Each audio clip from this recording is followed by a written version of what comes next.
তার জন্য আমার কাছে এখন কোনো টাকা নেই, সেই জন্য আমি একটা পাঞ্চিং ব্যাগ বানিয়েছি। তাও চলো আমাকে সাবস্ক্রাইব করবেন, কমেন্ট করবেন, লাইক করবেন।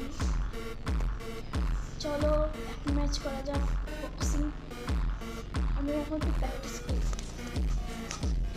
দেখতে পাচ্ছেন আমি এক্ষুনি দেখাতে চলেছি কেমন হচ্ছে দেখবেন।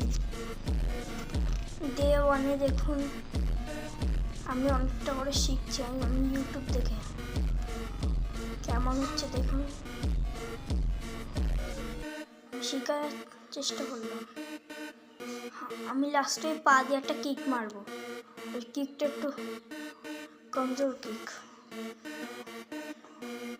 টাটা।